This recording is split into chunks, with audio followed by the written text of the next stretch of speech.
And hello, everyone, and welcome to another episode of My Idaho Friends. As always, thank you to Argos Productions for having me over here. Erica and Justin are the best. Today, we're coming along with part two of what are we doing, Erica? Anyways, we're having a conversation again with Dr. Coffman from Satud Epidemiology and Infectious Diseases, also known as Dad. Tom, welcome back to the show. A pleasure to be here. All right, and today we're also complimented by some beer from Barbarian Brewing and Lost Grove, because nothing goes better with a conversation about viruses than some beer, right? Bacteria and The whatnot. antiviral effect. See? Science. All right. So, Dad, thank you so much for making time. Sure. I know you've been very, very busy. As I mentioned last episode some weeks ago, this is your Super Bowl for you and everybody in your line of work. It is. First of all, how are you doing? And it is a very honest question because people who are watching, not to dime you out, okay? You're a young 64-year-old doctor here in the Valley, and some will consider your age group as somebody who could be at risk just based on age group alone. And at least that's what the general thought is when I have conversations with people as to like, hey, how's your dad doing? How's Dr. Coffman doing? He's out there, quote unquote, in the front lines, advising hospitals, talking to people, and then also still seeing patients. How are you doing right now? Good.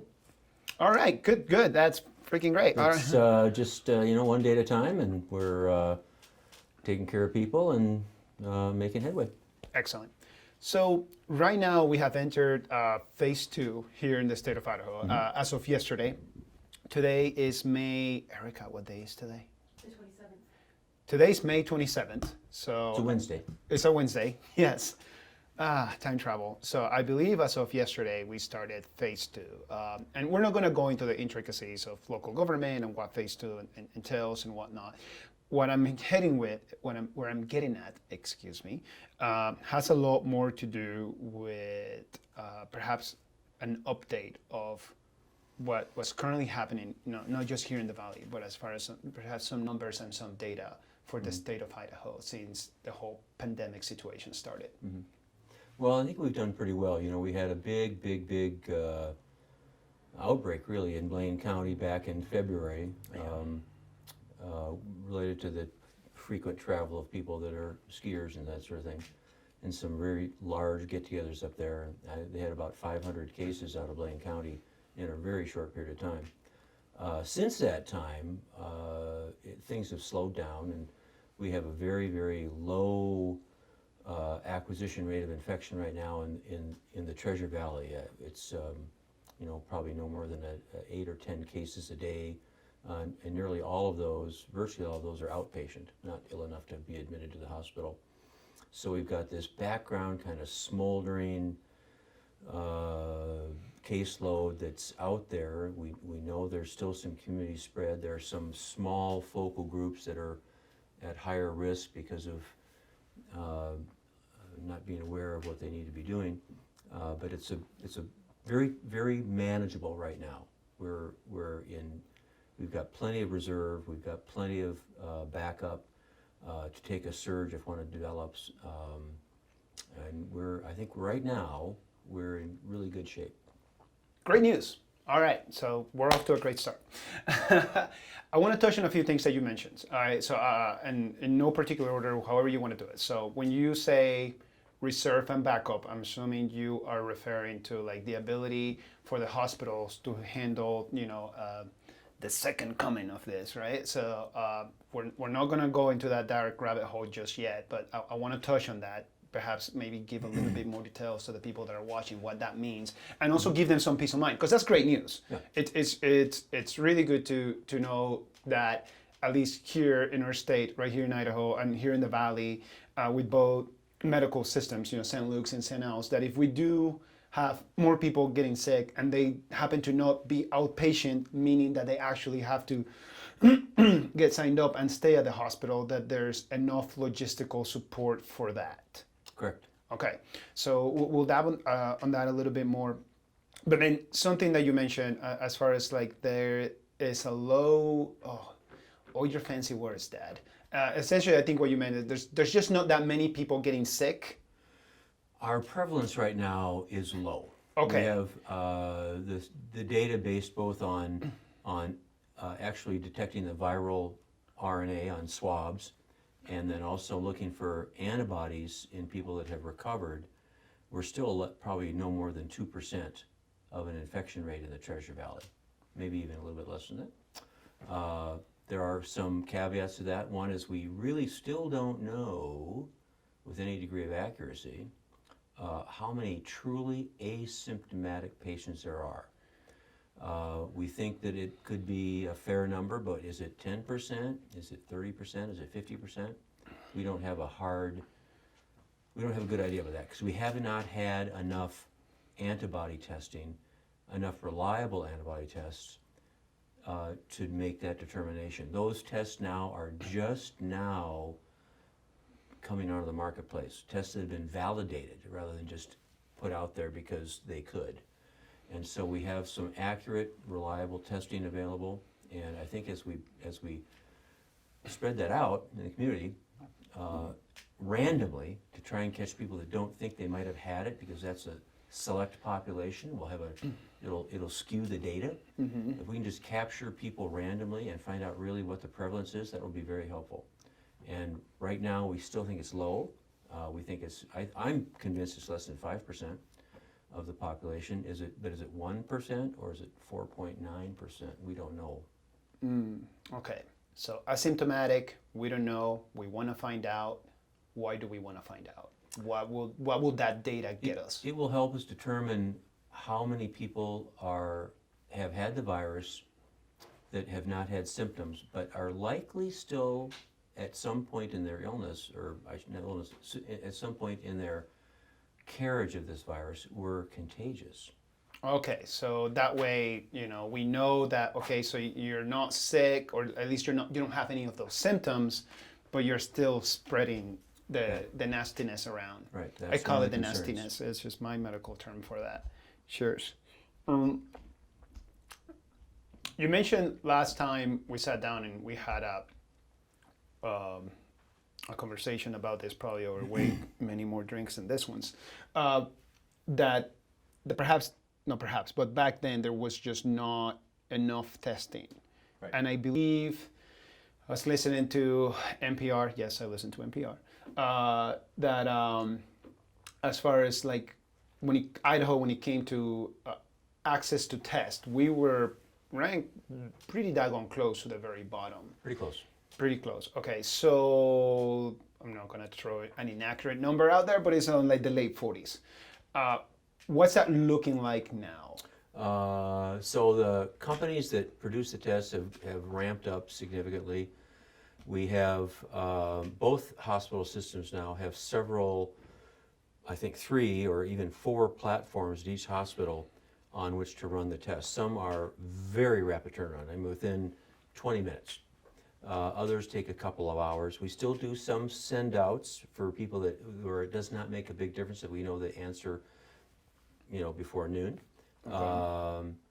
And so we have that access to the state lab, also out of town labs. But both hospitals have platforms in their laboratories to run the test in real time right in front of you. And so it's been a dramatic improvement in how we manage these patients, because we can have people come in. I had several calls today on patients where COVID was clearly in the differential. I mean, there's no question about it. They could have had COVID right off the bat. We screen them and they're negative. So again, that means then we can look for other potential reasons for them to be ill. Right. And it's been really helpful. It's gonna, as time goes, as we go forward in this, we're gonna get more and more testing reagents. We'll have more and more tests available.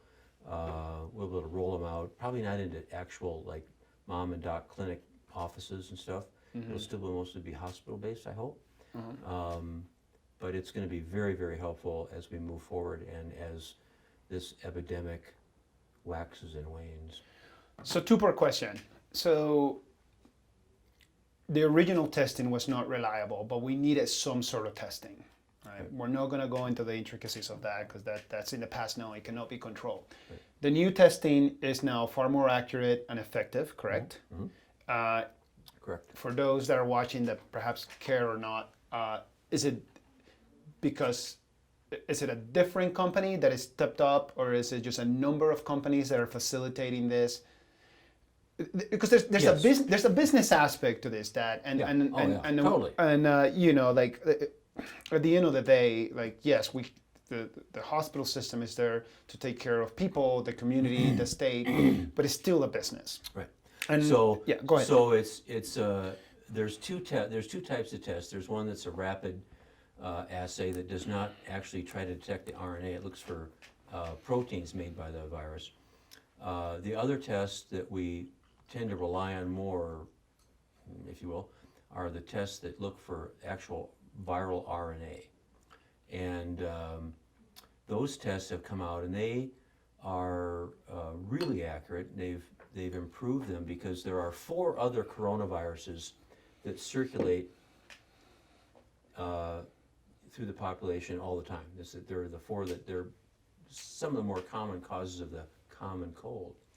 And the earlier tests may not have been specific enough to detect the new Corona-19, right, the new COVID-19, versus the old viruses.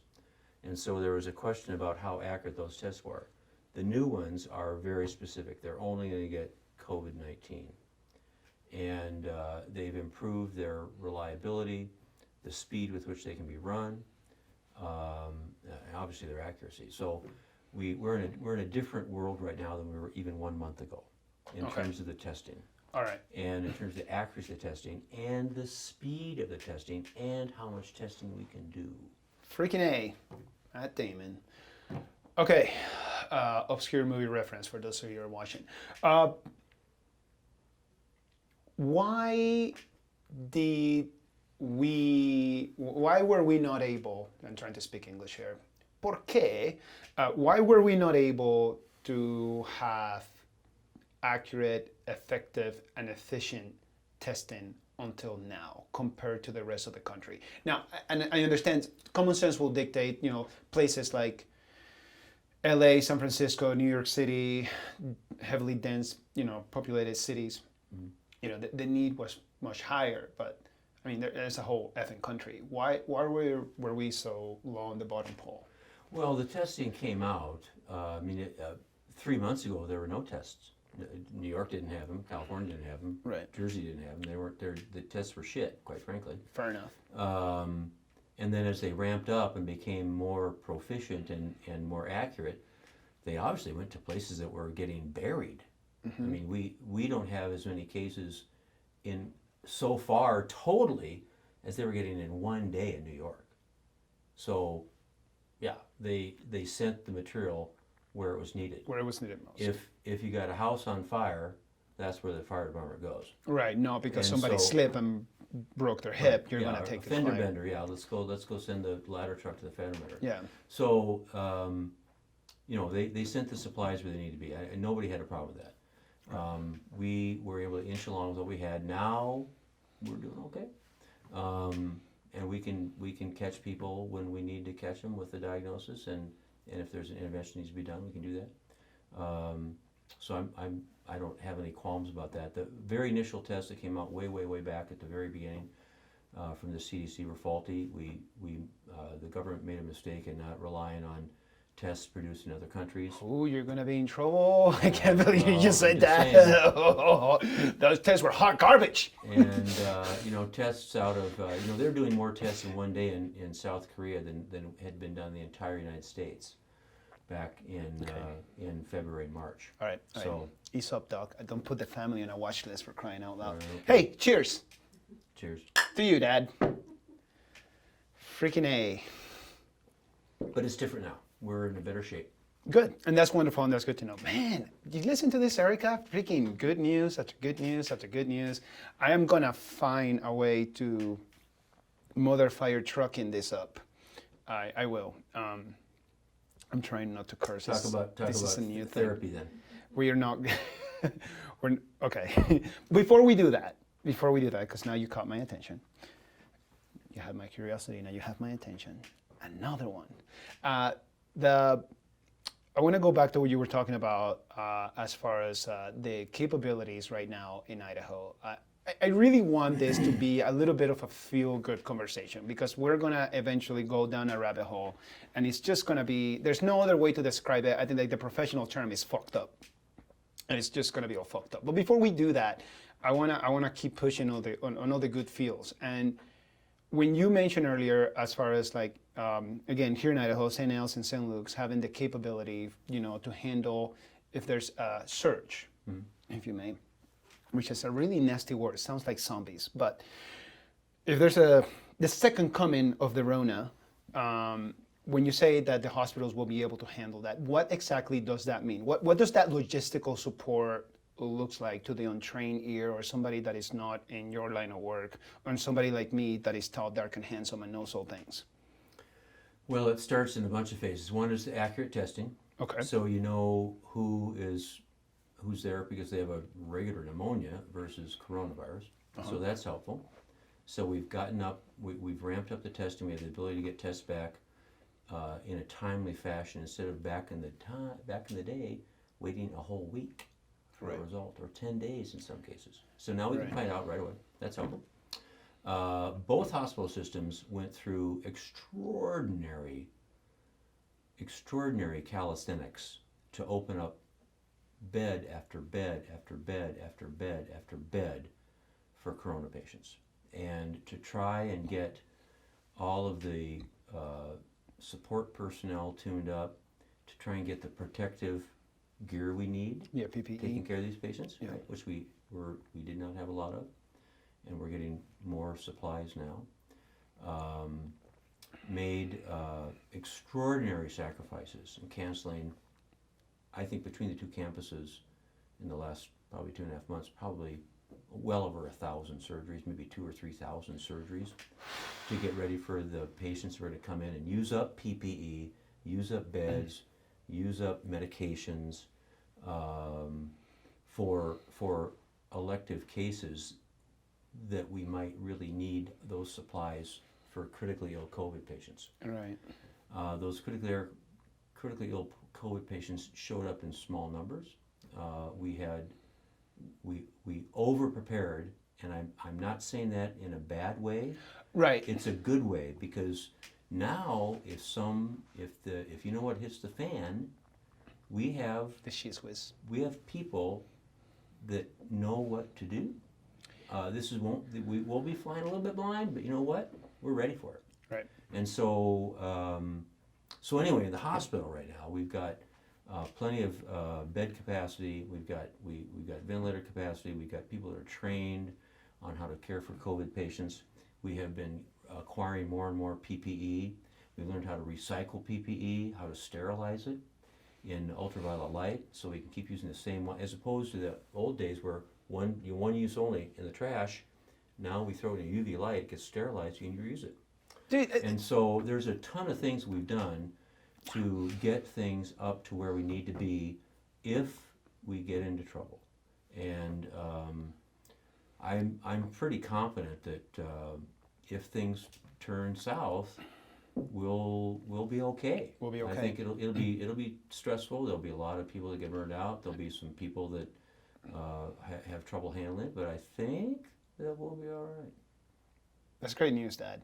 And I mean, for those of you at home watching, and for those of you who didn't watch the first interview between, I keep saying Dad, I'm so sorry, Dr. Coffman and I, shoulder to shoulder over at my office, aka the closet. I'm not going to call you Grandpa. And you're single, bilingual, and ready to mingle. I'm not going to do that to you. I know. I know. Yeah. I was very bothered by the amount of ladies that were reaching out to me about, like, who's your dad? And I'm like, that's none of your business. Very awkward. But anyways, that's not what we're here for, Dad. That is not what we're here for. But just to point something out, because it's so crazy. You just mentioned in the old days, and when you're talking about the old days, you're talking about mother effing February.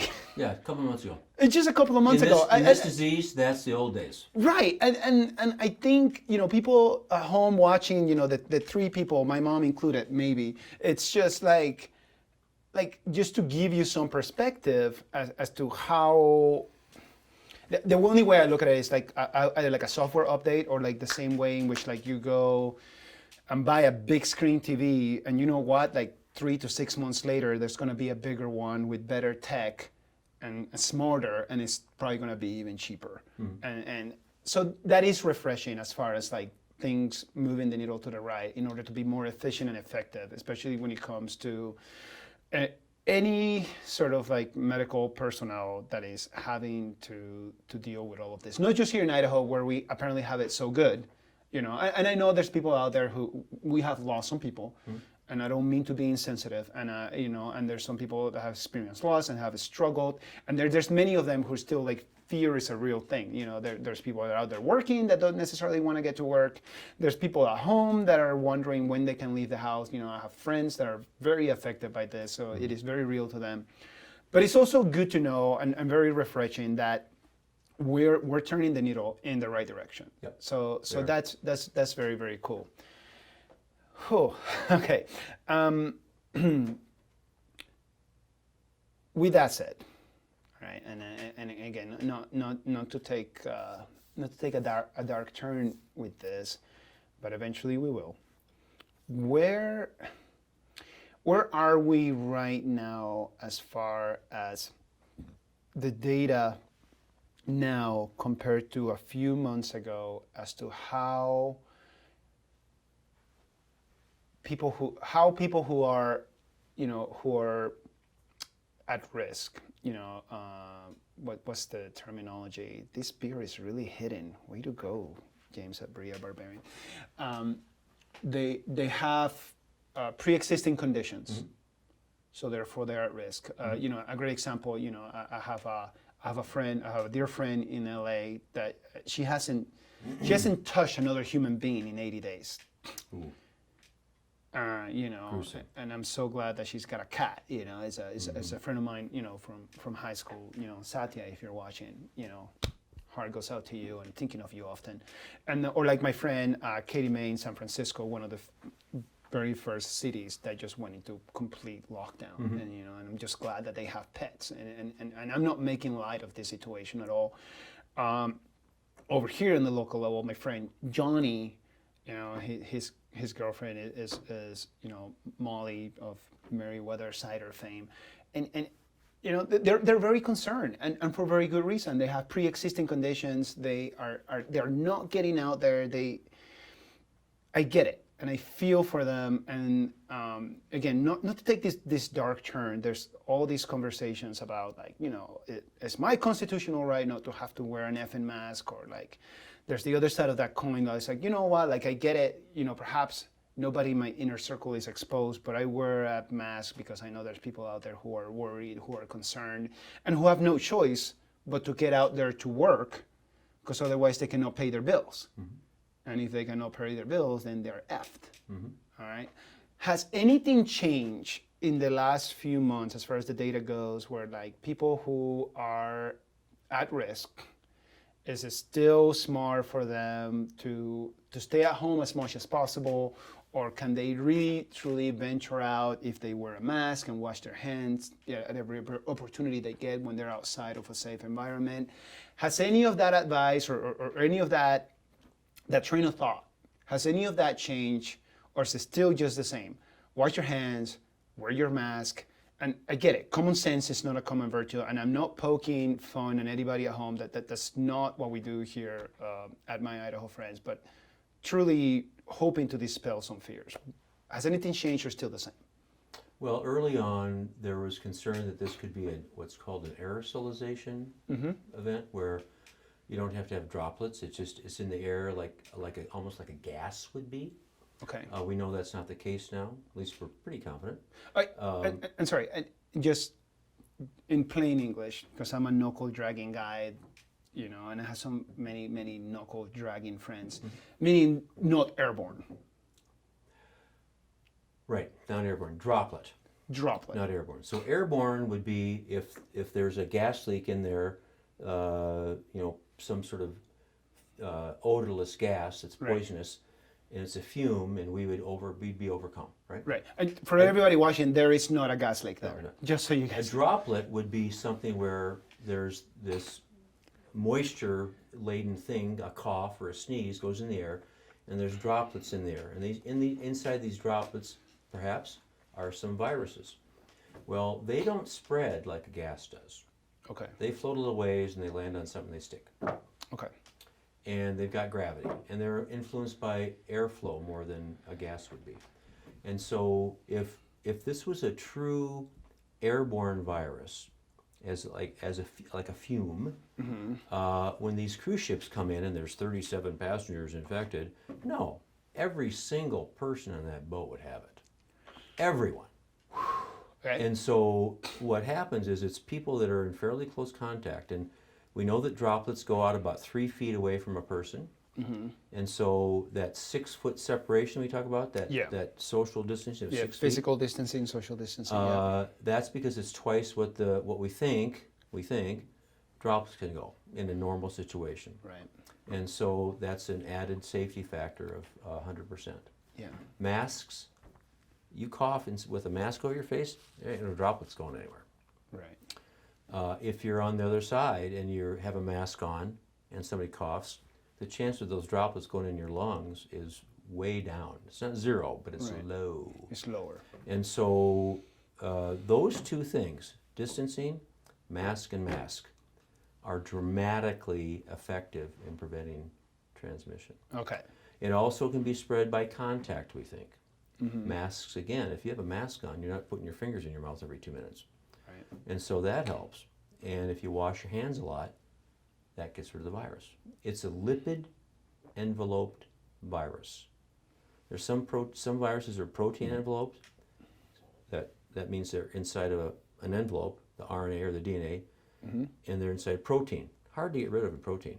Okay. Lipid, soap, alcohol, bleach, nearly anything will lyse that envelope and get rid of that virus. Yeah. It no longer is contagious. Just So we have many ways to cleanse surfaces right. and take care of it. Like, remember norovirus gets on a cruise ship?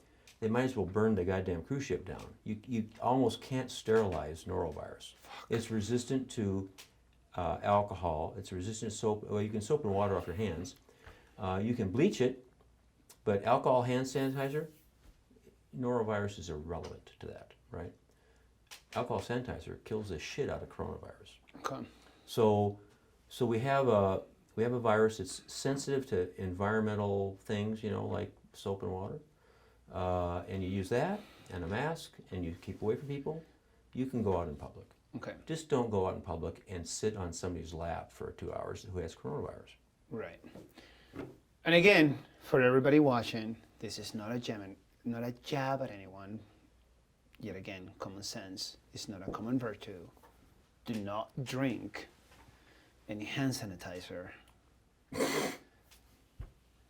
Hey, fuck you, Dad. Okay.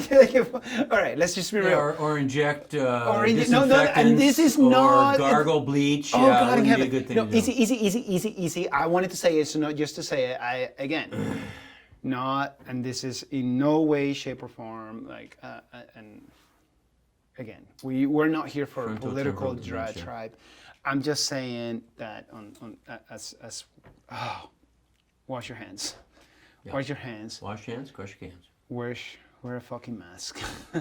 and for those of you at home, and I get it, you believe what you believe, and that's fine. I have many friends who believe this is all a farce, and some of you believe that this was man-made and is an attack, and it was all done somewhere, and it is what it is, and that's fine. I triple down on the kindness, and sometimes it's very, very difficult, especially in this day and age, and especially within the last 72 hours. If you've been watching the news and watching the videos and everything that is happening, I get it, but at least I know,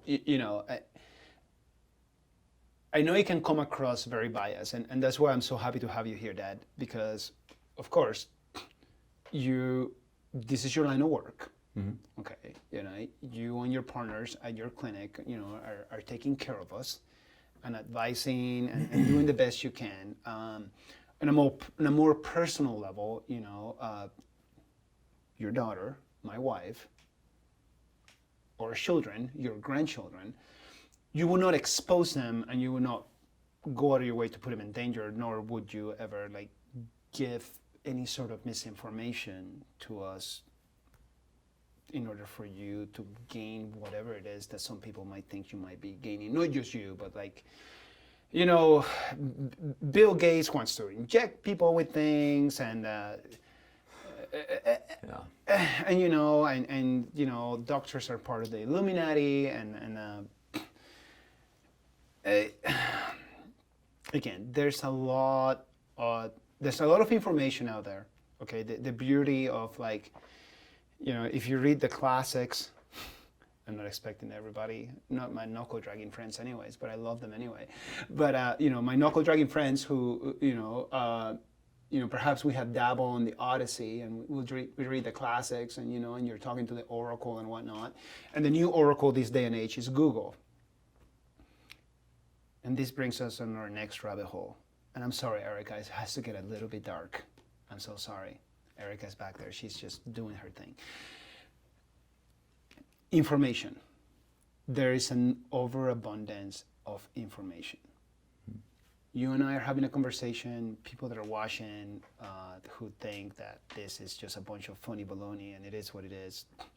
Why should they trust this conversation? Why should they trust me asking you about this, and then when you say something along the lines, and you were very specific, by the way, people at risk, because you and I, we go out and we do things, and we hang out. You hang out with my children, your grandchildren, and when we're outside, if anybody that actually watched the first episode, if you're out and about on an open space, which we have a lot of here in Idaho, which a lot of other places around the country do not have, then perhaps you do not wear a mask. But if, for crying out loud, you go to a store and they're asking you to wear a mask, perhaps you wear the fucking thing, or just go to a different store that doesn't care, right?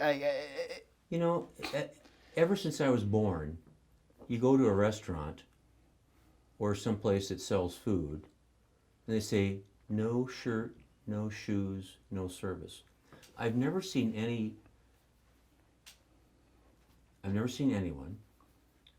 storm the place with an AR-15 claiming that they were violating their rights. By the way, and guess what? Okay, shoes and service, shoes and a shirt isn't a life-saving or potentially life-saving for the other person event. Right. It's so we don't see your stinky toes. Right. But it doesn't make a matter of life and death, which it might be for another person. Yeah. And so for these, I'm not going to say it, but you know what I'm saying, what I'm thinking. Okay. These people that show up with a gun because somebody wants to wear a mask, well, stay the fuck home. Right, right. So just to point out, Dad and I were hunters. We own many firearms because this is Idaho. Get over it. But at the same time, again, common sense. Or the next time you go to a restaurant, they want you to wear shoes and a shirt, get your gun. All right. I mean, holy cow. They're violating your rights. God damn, I'm going to call you. God damn it, Dad. Don't get me started. No, I don't, and that's not the purpose of, and that's not what we're here to do. I need a sip. So yeah, I think people that if they use common sense and judgment, they can stay safe. There are people that are going to be at very, very high risk. People have multiple comorbidities that put them at risk for this virus. It's a funny virus. It's not like one we've ever seen before. Right, not funny, haha, but funny, like fucked up funny. Yeah, fucked up funny. Yeah. It has, as one of my partners said, it's humbling. It's a humbling virus. It is. Yeah. All right. That was far more honesty than I was asking, but I appreciated that, and it's also vulnerable, and it's also very real, because I know if this was the case in some other places, perhaps there wouldn't be as much transparency. So I really appreciate you being transparent about that, and especially when I'm talking to you about people that I care about, and I get it, like the title of this segment of this show, My Idaho Friends, but I think again of my friend Katie May in San Francisco and Satya Linek over in LA. I think of Johnny just right here in Boise, and it just, I want to see them. Just think about of not having like actual like human contact, not even a handshake, not a hug, not like a tap in the shoulder from another human being, and it just seems like such a superficial first world problem. But we It's know, not. as a No, matter of fact, it'd be it's truly devastating. not. Yeah. And it goes back from like several years. Somebody far smarter than you and I said, "No man is an island," or to be politically correct, no human is an island. Yeah, I But- have not had to experience this social isolation to that degree Right. because I go to work every day. And Right, and you work- I see 500 people a day at work. Right, And, and- I don't know what it'd be like to have to sit at home for the last 2 months. Right, I have and no that's the concept. and then again, and I'm so glad that you said that right now, because then you have the other side of that coin, because nobody within our inner circle, outside of what when you're visiting patients and whatnot, and you're talking, doing what you're doing right now, that a lot of people perhaps don't even have an inkling of understanding. We don't have anybody at risk on our inner circle. Like, if anything, it would have been my mother who survived breast cancer, and it would be my grandmother who's 95, right? And they are in Panama. Or there's a real lockdown. Shocking, surprise, surprise. I was not here, born in Boise, Idaho. What? So, but this is my home.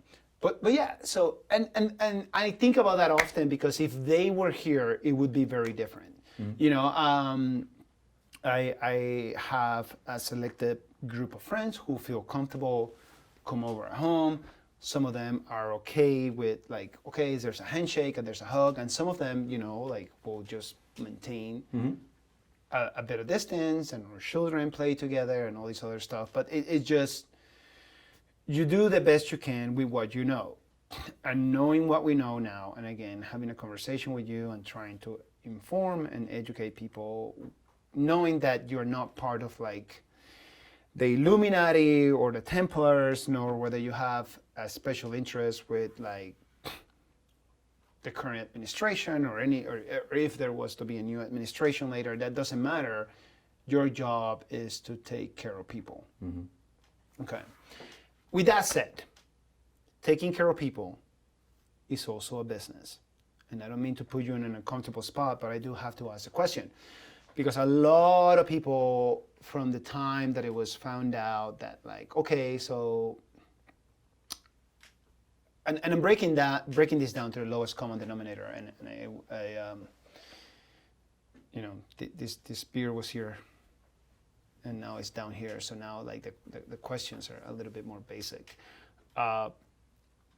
When it was made public information that, quote unquote, the hospitals make more money if it said the cause of that or the symptoms that you're experiencing are because of COVID-19, so therefore like everybody has COVID-19. And then if you went and you have the unfortunate, aftermath of passing away, is a thing. It has created a certain amount of distrust, okay? And I don't mean to put you too much in of a spot, but how do you dissect that? Because the general public is being overslammed with information. Well, I don't know how hospitals bill for this sort of thing, because that's not my line of work, but Right. I think And that they have to have a positive test.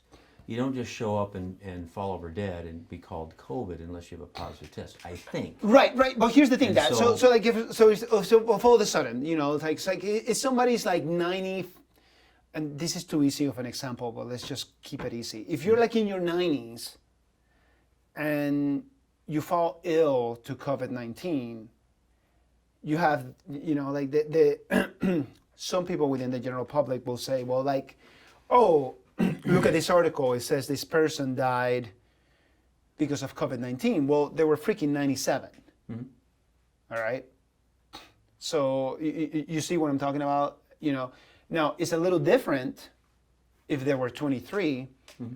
and because of HIPAA regulations, and I'll have you touch on that a little bit, so that way they don't take my word about us what HIPAA regulations are.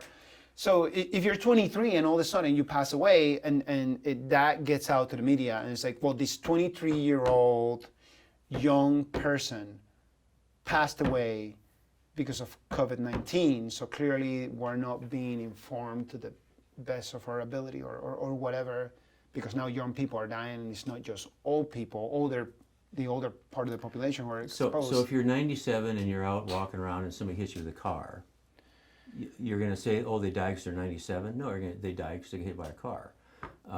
If you are 97, you get influenza and you die, you died of influenza. You have to be 97 when you died of influenza. If you're 97 and you show up in the hospital with Staph aureus in your bloodstream and you died of Staph aureus. You have to be 97 when you died. COVID's the same way. You are 97 and you get COVID and you die, COVID fucking killed you. And that's just the way it is. People say, oh, it's being grossly over, whatever. When they talk about influenza deaths, yes, and they say, oh, 38,000 people died of influenza last year in the United States.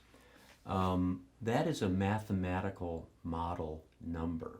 Okay. The actual number of deaths based on positive viral cultures or viral data was about 7,400.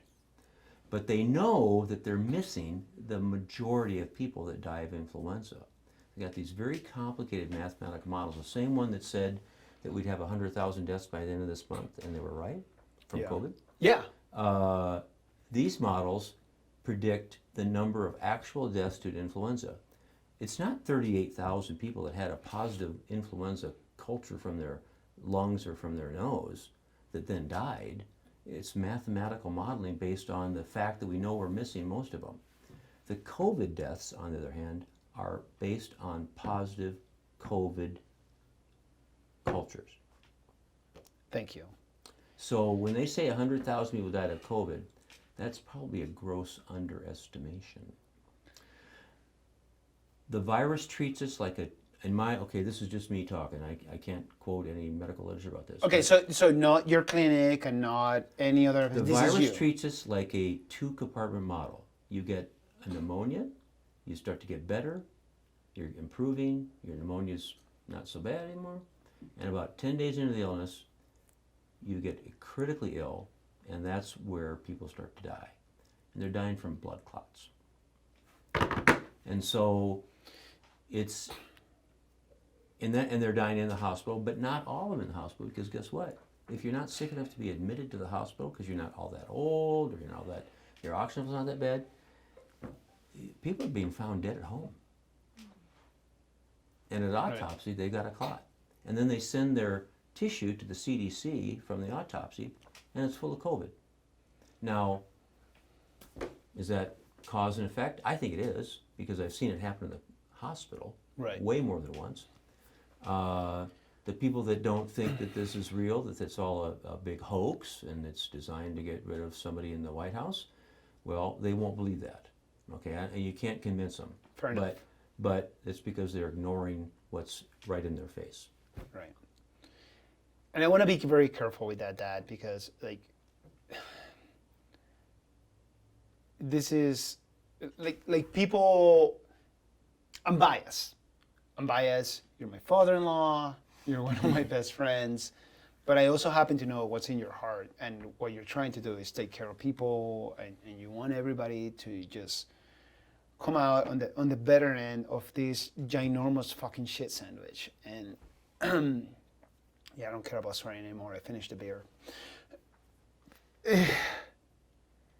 But what you just said right now, you're gonna believe what you want to believe, but the same way that I try to, again, raise your grandkids, my children, and 2 + 2 is 4. It's just the cause and effects of things. And at least here, very much in the local level, right here in Idaho, I like that you have been able to be here and talk about the progress that we have made and the good things are happening. And I know and understand that there's this other side of the coin in which, regardless of how you feel, because we all think with our hearts and our heads in no particular order, and it can become really easy to agree with the rhetoric that fits us best. But this is not something that discriminates. This is something that affects everybody, whether you are conservative, whether you're liberal, whether you're a libertarian, whether you have a low net worth or a high net worth, whether you're a 9 to 5 or whether you work on commission, and everything in between. And I really appreciate your transparency, because as far as I know, and again, and then we have these jokes, right? So you're not, you work for you, and you work for your clinic, and your partners, along with you, are trying to do the very best. Again, and I know I don't mean to make light of this, but you're in your Super Bowl. Mm-hmm. You become an infectious diseases doctor / epidemiologist, and then next thing you know, you have a pandemic in your hands, and who do we turn to? And we're very lucky, that we're not like 1,000 years before us. Where what was it? 1,000 years, was it the Black Plague, or was it no, not 1,000. I went too far. Anyways. About 600. 600. Thank you, Dad. Bigger brain. So, but you know where I'm getting at, and I just,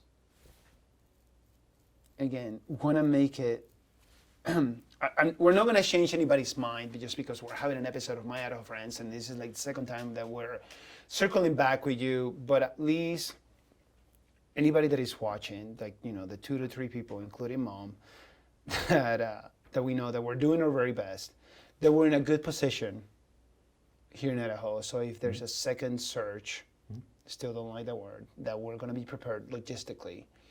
And indeed, at least according to your professional opinion, that it was better safe than sorry, and we're better equipped for this. Oh, way better.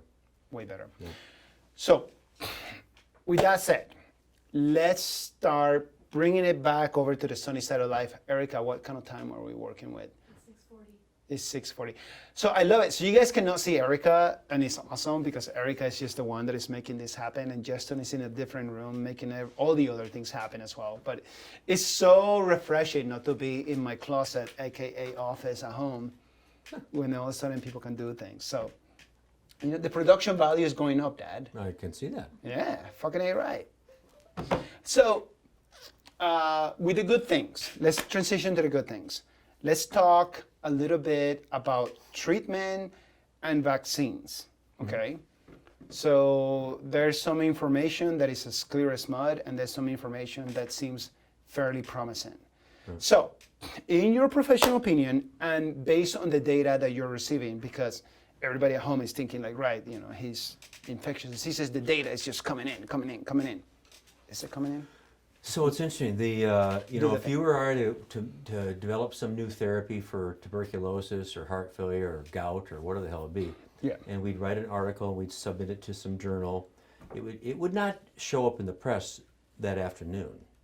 It goes to the editorial board of the journal, and they send it to peer review, and it gets reviewed by people that are experts in the field, and they say thumbs up or thumbs down or work on this part of it, clarify this part of it a little bit more.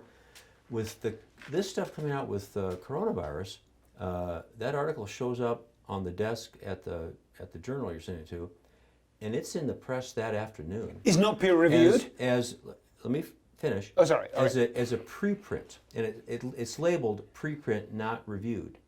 But this is such a colossally new thing for us to go through. that some of this stuff is being released without really being looked at very closely. And you go back to the very first thing with like, we now know that hydroxychloroquine is worthless. In fact, it might kill you. Okay. And so, okay, and so let me keep going. And that was a preprint thing before it got peer reviewed. It was a very small thing out of France, and people said, "Oh, look, it works great." Well, once it got reviewed, they said, "This is not even a study. This is a joke," and it actually got withdrawn. But Okay. but the die was cast, and people started taking hydroxychloroquine like it's a miracle drug. And we know now that it's worthless and might Right. actually be harmless. And so Right. in this arena of COVID-related data, things are getting popped out there before it's really been looked at by people that are able to discern whether it's real or not all that real. And so you have to take that all with a grain of salt.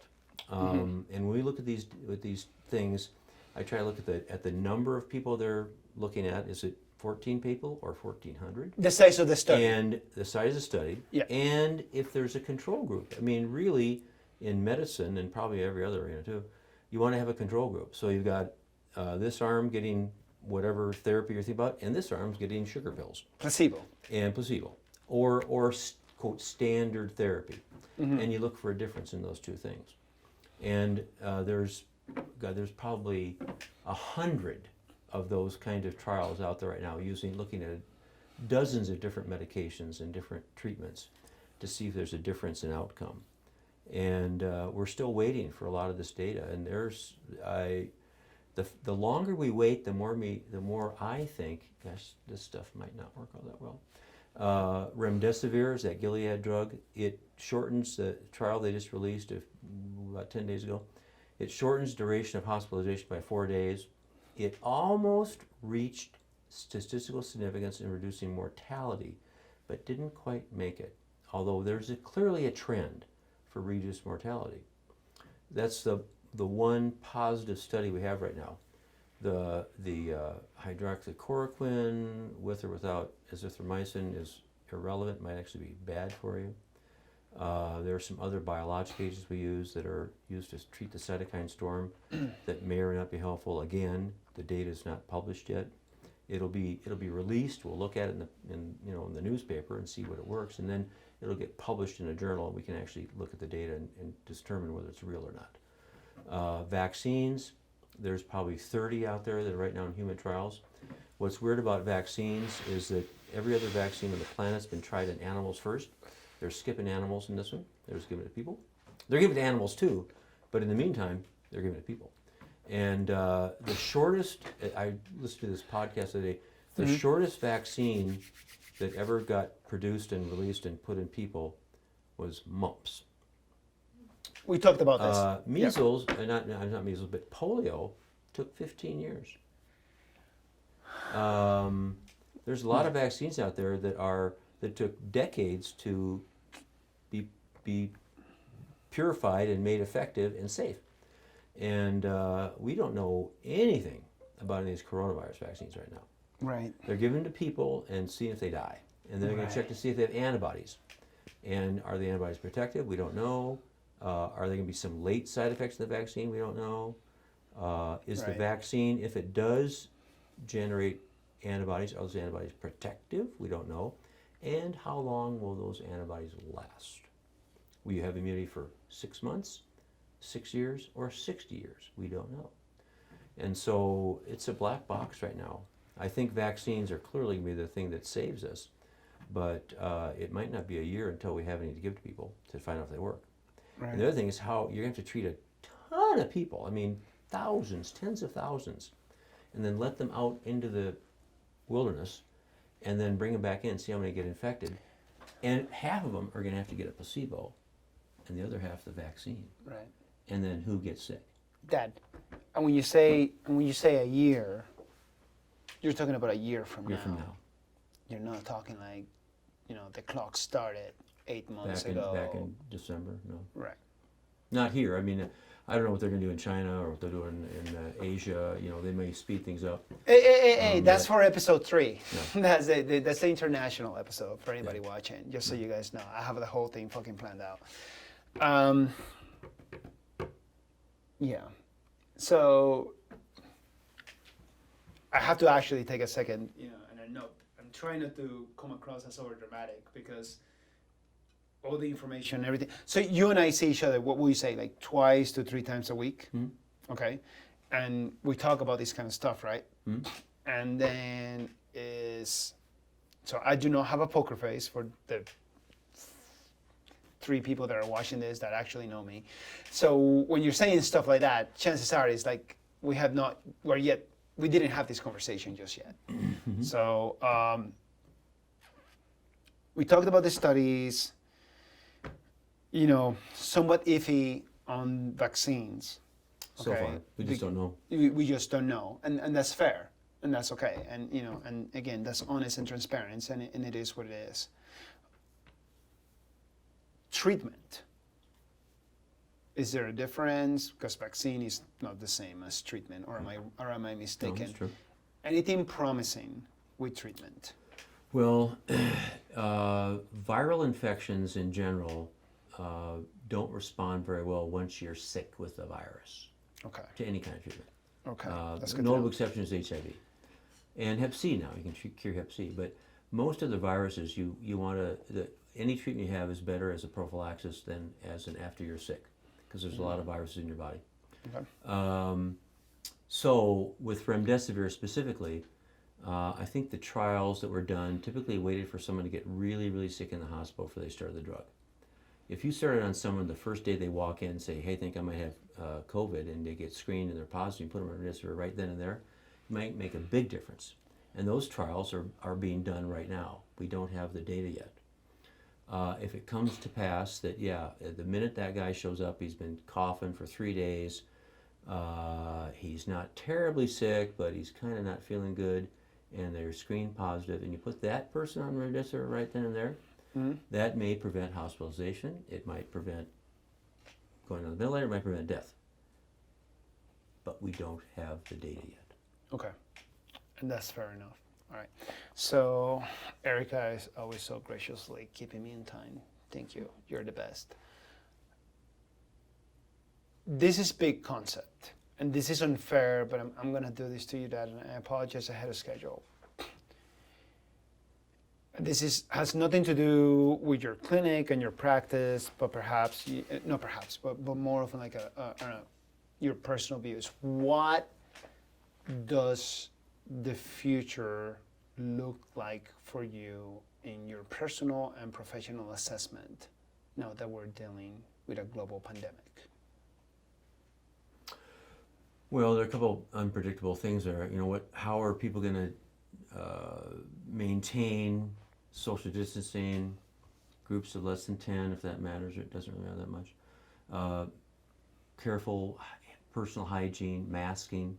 If that is maintained, we'll kind of stutter along like we are right now with a low caseload. More people in the outpatient arena than in the inpatient arena. We'll do okay. But in the fall, when football season opens, which it will, it could get, things are going to pick up. It could get ugly. Yeah. And I think with this, how we prepared a month and a half ago for what we thought was going to be a big surge that didn't occur, will hold us over. I think we'll be prepared for the fall. Okay. But there's a limited number of hospital beds, a limited number of ICU nurses, a limited number of ventilators. And so we're going to have to be prepared for some, it potentially could get pretty ugly. I mean, I hope it doesn't. Maybe by then we'll have some new treatments that are available to give people early on in the course of illness and stop the progression of the disease in that individual. But we're going to be attentive to what we do societally to try and prevent ongoing epidemic spread. Just to clarify to the people, or friends watching at home, so when you're talking about the fall, you mentioned that because, the flu season you're also bring that up more than likely. And by the way, I'm not that smart. I had already actually asked him about this, so everybody calm the freak down back at home. So, but not only that, but also the, kids all the way up to college age students going back to school and things along those lines. And that's where that, it's just like educated guess comes from. It's not something that is just made up or like, like fall is coming, so everybody's gonna just fall to just like some fucked up shit. Like it's just like fall is coming. We're talking about flu season. We're talking about groups of people gathering, in potentially confined spaces. And you're not the only one saying that, by the way. And I just want to clarify that because I want to make sure, again, that this is not a question, nor is your answer, nor your opinion, that, it's trying to like spread fear or concern, but it's something to consider. It's something to consider as to what it is that we're doing right now and how we're going to be affecting differently when the weather changes and we're doing a number of different things. So with that, we're going to start wrapping up. Dr. Coffman, thank you very much for bringing your expertise over here. Thank you for being so very honest and transparent. For those of you who are watching, thank you for tuning in. And again, do not take just our word for it. In your opinion, where can, the average Joe, whether they're incredibly smart or knuckle dragging such as me, can find accurate information? I know it's biased. In your opinion, where do we go? Get on the net and Google the CDC website.